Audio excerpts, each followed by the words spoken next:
Diceritakan dulu ada satu orang punya utang 500 dinar.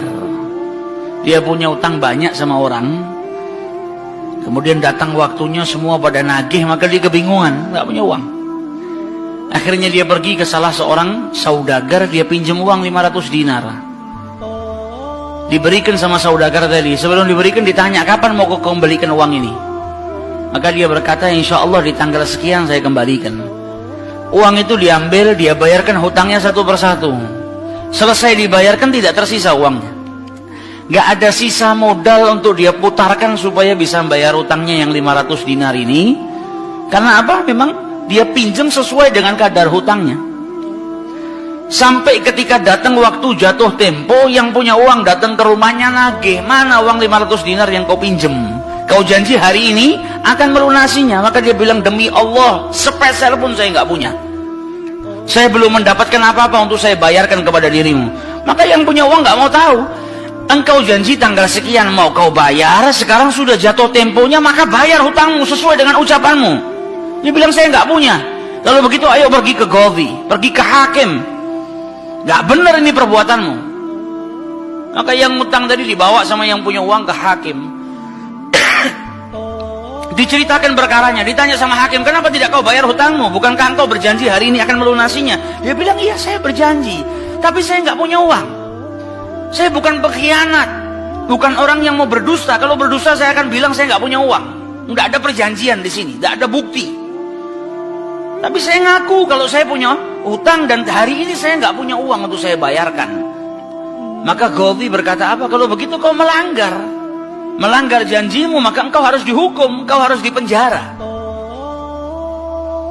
Maka yang utang tadi bilang apa? Kalau begitu ya sudah, kalau memang hukumannya saya harus dipenjara karena saya nggak bayar utang, ya sudah saya terima. Tapi tolong berikan saya waktu 1 hari. Saya mau kembali ke rumah saya mau izin dengan istri dan anak-anak saya. Besok saya akan kembali ke sini lagi dan masukkan saya ke dalam penjara. Maka sang hakim berkata apa?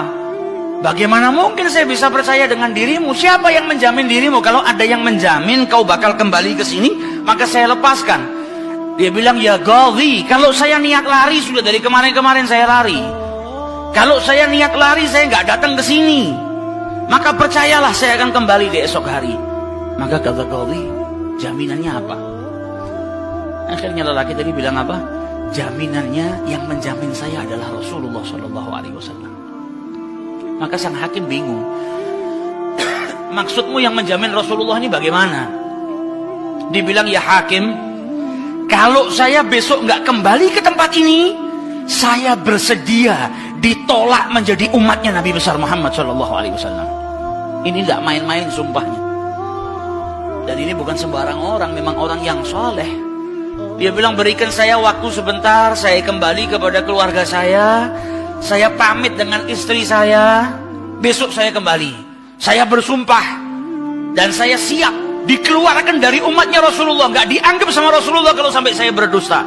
Maka si hakim tadi mendengar sumpahnya seperti ini, akhirnya dipercaya, kalau begitu kembalilah. Maka dia kembali ke rumah, dia ceritakan kepada istrinya, dia minta izin sama istrinya, suamimu ini mungkin besok di penjara karena nggak bisa bayar utang. Kata istrinya, kalau kau dihukum penjara, terus apa yang bisa membuatmu keluar sekarang ini? Kok tidak langsung di penjara, kok bisa kembali ke rumah? Kata suaminya, karena saya mendapatkan jaminan. Dari siapa? Dari Rasulullah. Dia ceritakan, saya bersumpah kalau saya nggak kembali di esok hari, saya rela tidak dianggap sebagai umatnya Rasulullah SAW. Maka istrinya berkata, selagi engkau ini mendapat jaminan dari Rasulullah, atau kau menjaminkan Rasulullah SAW, maka ayo kita perbanyak sholawat. Semoga Nabi besar Muhammad SAW benar-benar menjamin dirimu. Sholawat itu manfaatnya besar. Sholawat ini berkahnya luar biasa. Maka si suami sama si istri kemudian diperbanyak sholawat, membaca sholawat yang sangat banyak sampai mereka akhirnya tertidur. Yang laki yang punya utang tadi ketika tidur mimpi berjumpa dengan Rasulullah SAW. Dan Nabi dalam haditsnya telah bersabda, man ra'ani fakat ra'ani haqqa. Siapa yang mimpi berjumpa dengan diriku, maka sesungguhnya itu aku. Karena syaitan gak bisa menyerupai Nabi besar Muhammad SAW. Dan orang yang dalam hatinya ada mahabbah, orang yang rindu, orang yang membersihkan dirinya, orang yang memang benar-benar ingin berjumpa dengan Rasul SAW, akan diperjumpakan oleh Allah Subhanahu Wa Taala dalam mimpinya ataupun dalam keadaan yaqdzatan. Karena Nabi pun menjelaskan ada orang-orang yang bisa melihat Rasulullah SAW dalam keadaan sadar. Sebagaimana dulu diriwayatkan ada seorang santri kepingin ketemu sama Rasulullah, pingin mimpi. Tanya sama gurunya, sama kiainya, ajarkan kepadaku caranya mimpi ketemu Rasulullah itu bagaimana. Kata kiainya, apa gampang. Nanti malam kau makan ikan asin yang banyak, setelah makan jangan minum, kau tidur. Maka dia bingung, apa hubungannya ikan asin dengan mimpi ketemu Rasulullah? Praktekkan. Ini kiai mau mendidik santrinya yang betul-betul kepingin berjumpa dengan Rasulullah, pingin mimpi dengan Rasul SAW. Maka malam hari datang, dia makan ikan satu piring, setelah itu nggak minum, tidur. Bangun tidur, dia pergi ke gurunya, marah, mana saya nggak ngimpi ketemu Rasulullah. Kata gurunya, apa yang kau impikan? Kau mimpi ngelihat apa? Kata santri tadi, saya mimpi ngelihat laut, ngelihat sungai, ngelihat hujan, ngelihat air terjun. Kata gurunya, karena sebelum tidur yang kau rindukan adalah air. Kau makan ikan asin sehingga kau kehausan. Yang kau rindukan dan kau dambakan air. Maka apa yang kau rindukan dan apa yang kau dambakan datang dalam mimpi. Coba setiap kali kau tidur kau rindu dengan Rasulullah. Coba setiap kali kau tidur kau ingin sekali dan minta sama Allah Subhanahu Wa Taala agar diperjumpakan dengan Rasul Sallallahu Alaihi Wasallam. Maka kau akan diperjumpakan dengan Nabi besar Muhammad Sallallahu Alaihi Wasallam. Nah, ini yang diajarkan sama para ulama. Ini yang punya utang tadi mimpi ketemu Rasulullah Sallallahu Alaihi Wasallam. Dalam mimpinya apa kata Rasulullah? Kau jangan takut, jangan gelisah. Orang yang mahabbah. Baca sholawatnya bukan sekedar baca, tapi baca dari lubuk hatinya, baca dengan penuh kecintaan.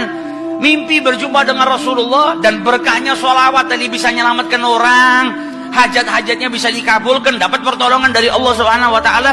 Maka dalam mimpinya Rasulullah bilang apa? Besok pagi kau pergi, idhab ilal wali, pergi ke gubernur di tempatmu itu. Bilang sama gubernur tadi, Rasulullah mengucapkan salam kepadamu. Dan sampaikan kepada si gubernur, kalau setiap hari dia bersolawat kepada Rasulullah sebanyak 1000 kali, itu solawatnya sampai kepada Nabi Muhammad. Dan sampaikan kepada si gubernur, tadi malam dia itu kebingungan, baca solawat sudah 1000 atau belum. Ada salah dalam menghitung, sehingga dia itu gelisah, saya sudah 1000 atau belum. Maka sampaikan kepada gubernur itu, bahwasanya solawatnya sudah sampai 1000, jadi dia nggak perlu gelisah. Bangun dari tidur, dia mau kembali ke Gaudi, tapi sebelumnya dia pergi ke wali. Pergi ke gubernur tadi. Sampai di rumahnya gubernur, dia sampaikan, wahai wali, wahai gubernur, Rasulullah menitipkan salam kepadamu. Kaget dia. Orang yang selama ini dia solawati, gubernur ini gubernur yang cinta kepada Rasul Sallallahu Alaihi Wasallam. Tiba-tiba ada orang yang datang, bawakan salam dari Rasul Sallallahu Alaihi Wasallam.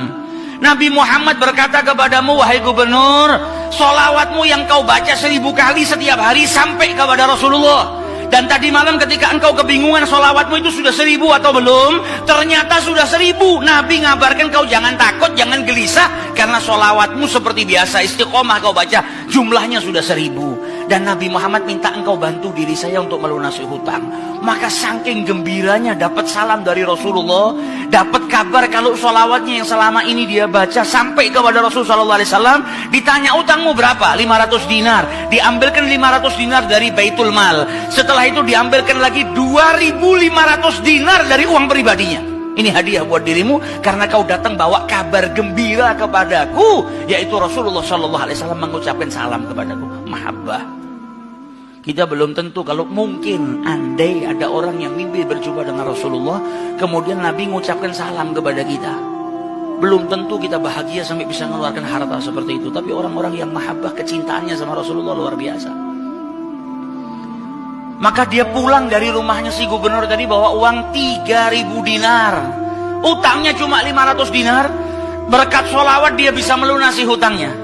Maka dia pergi ke rumah qadhi, sebagaimana janjinya dia akan kembali. Dia ketuk pintu rumah qadhi, maka qadhi tadi ketika buka pintunya langsung memeluk orang tersebut, nangis yang luar biasa dan berkata apa? Alhamdulillah berkat dirimu tadi malam saya mimpi ketemu Rasulullah SAW. Kata Kata Rasulullah apa? Kalau engkau membantu orang yang punya utang itu untuk melunasi hutangnya, maka aku akan membantumu kelak di hari kiamat. Diambilkan uang 500 dinar diberikan kepada orang tersebut.